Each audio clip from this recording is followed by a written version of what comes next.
एक समय की बात है, एक लड़का कहीं बाहर से किसी के घर में शादी होने के कारण शादी में उपस्थित होने के लिए आया था। वह लड़का अपने दोस्त के शादी में जाता है और अपने दोस्त की शादी में शामिल हो जाता है। उसके घर से उसके दोस्त अगर काफी ज्यादा दूर होता है, इसलिए वह जल्दी अपने दोस्त के घर में कभी आता जाता नहीं था। उसकी दोस्त की शादी थी, इसी कारण से उसकी दोस्त ने जबरदस्ती उस लड़के को अपने घर बुलाया था निमंत्रण के तौर पर। और वह लड़का शादी के दिन अपने दोस्त के घर आया था। वहां उसे सभी से अच्छी तरह से मिलजुल कर बहुत सारे लोगों से और बहुत सारे दोस्तों से लगाव हो गया था। पूरी शादी होने तक वह लड़का वहीं रहा और उसके शादी वाले घर में बहुत सारे लोगों से बहुत अच्छी तरह से घुल मिल गए थे। लेकिन उस शादी में एक लड़की भी आई हुई थी जो उसके दोस्त के करीबी रिश्तेदार की बेटी थी। शादी में बहुत ज्यादा लोग इधर उधर बिजी होने के कारण कुछ सामान को इधर उधर रखने के लिए वह लड़का उस लड़की से धीरे धीरे बातचीत करने लगा था। शादी का कार्यक्रम मात्र 3 दिन ही हुआ था। इन 3 दिनों में वह लड़की से अच्छी तरह से बातचीत करता रहा। धीरे धीरे हुआ लड़का बाहर से आए हैं अपने दोस्त के करीबी रिश्तेदार की बेटी को पसंद करने लगा था। लेकिन उस लड़की को इस बारे में किसी प्रकार की कोई जानकारी नहीं थी।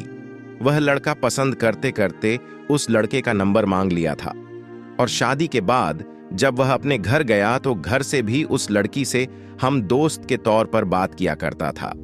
उस लड़की के दिल में क्या था, या तो लड़के को भी पता नहीं था, और लड़के के दिल में क्या था, यह बात लड़की को भी पता नहीं था।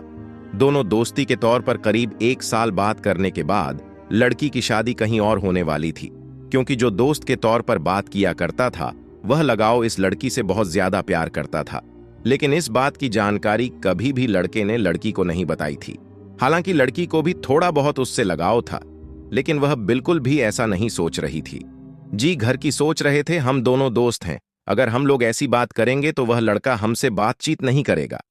एक दिन लड़की जब लड़के को फोन करती है और कहती है कि मेरा शादी होने वाला है, तुम मेरी शादी में जरूर उपस्थित होना, हम दोनों बहुत मजे करेंगे।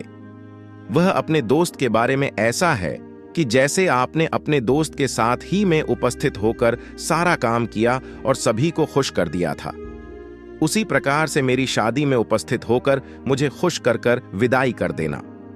इतना सुनने के बाद उस लड़के के आंखों से आंसू निकल जाते हैं, लेकिन जल्दीबाजी में वह कुछ नहीं कह पाता है। लड़का लड़की से कहता है कि चलो ठीक है, मैं तुम्हारी शादी में आने का प्रयास करूंगा, लेकिन अभी मुझे कुछ काम है, मैं बाद में बात करूंगा तुमसे। इतना कहकर वह लड़का अपने रूम में चला जाता है। जैसे ही शाम होता है वह लड़का अपने बिस्तर पर शाम को ही चला जाता है और सोने का प्रयास करता है। जैसे ही वह सोने के बारे में सोचता है, उसे उस लड़की की बहुत याद आने लगती है। उस रात लड़के ने पूरी रात नहीं सोई थी और अपने दोस्त यानी कि उस लड़की को याद कर कर रात में रोया करना था। लेकिन लड़की अपनी शादी के बारे में सोचकर बहुत ज्यादा खुशी हो रहा था, क्योंकि लड़की को लड़के की स्त्री के बारे में नहीं पता चल पा रहा था। जैसे ही लड़की सोच रही थी कि मेरी शादी के कुछ दिन बचेगा तो मैं अपनी दोस्त को अपने घर आमंत्रण के तौर पर बुला लूंगी और फिर हम दोनों कुछ दिन यहां साथ बिताएंगे, मौज मस्ती करेंगे और फिर अपनी ससुराल चले जाएंगे। समय बीतता गया, शादी का दिन करीब आने लगा था। लड़का लड़की को 2 सप्ताह में फोन किया करता था, जिस तरह से प्रत्येक दिन लड़का लड़की से बात करता था। अब उन दोनों में धीरे धीरे दूरियां बढ़ने लगी थीं, क्योंकि लड़की अपनी शादी को लेकर बहुत ज्यादा व्यस्त होने लगी थी और अपने मंगेतर से भी बात करने लगी थी। साथ ही अपनी शादी की तैयारियों को लेकर वह बहुत ज्यादा व्यस्त हो गए थे। लड़का भी अपनी बेवफाई तथा अपने दोस्त या प्यार से जुदा होने के कारण बहुत ज्यादा तड़प तड़प कर रो रहा था। इस कारण से उसे आप लड़की से बात करने का बिल्कुल भी मन नहीं करता था। किसी लड़के की शादी तो फिक्स हो गई थी, अगर उससे कुछ मालूम हो जाएगा तो फिर उसे अच्छा नहीं लगेगा। शादी के कुछ दिन पहले लड़की लड़के को फोन करती है और कहती है कि बस 1 दिन ही बचा है, कब आ रहे हो तुम। उसके बाद लड़का कहता है कि ठीक है, मैं आज ही आ जाऊंगा। कुछ देर बीतने के बाद मतलब शाम तक वो लड़का लड़की की शादी में शामिल हो जाता है। वह लड़का अपनी नम आंखों से मिलकर के घर में सभी काम करता है और उसके सजावटी सामान तथा और भी बहुत सारे शादी के काम में मदद करता था। बस दूसरे ही दिन लड़की की विदाई होने वाली थी। उधर लड़की अपने ससुराल जाने के लिए तैयार हो रही थी।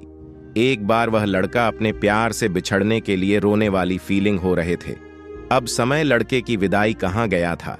लड़की की विदाई में जितना ज्यादा लड़की नहीं रोई थी, उससे कहीं ज्यादा घर पर आए लड़के के दोस्त ने रोया था, क्योंकि वह लड़का उस लड़की से सच्चा प्यार करता था।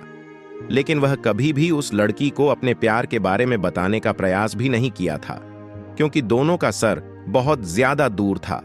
इस कारण से वे लोग आपस में कभी मिले भी नहीं थे। ऐसे में वह अपने प्यार का इजहार करने के बारे में कभी सोचा भी नहीं था। लड़का सोच रहा था कि जब सही समय आएगा तो मैं उस लड़के को अपने प्यार के बारे में बता दूंगा और मैं उसी से शादी करूंगा।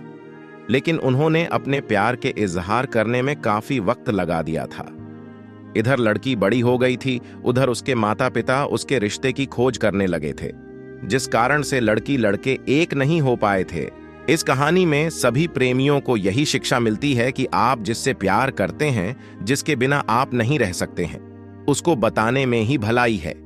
कहीं ऐसा ना होगी आपके कहने से पहले ही वह किसी और की हो चुकी होगी। ऐसा कोई मजबूरी होगा तो ही आप लोग अपनी प्यार से इजहार नहीं करेंगे।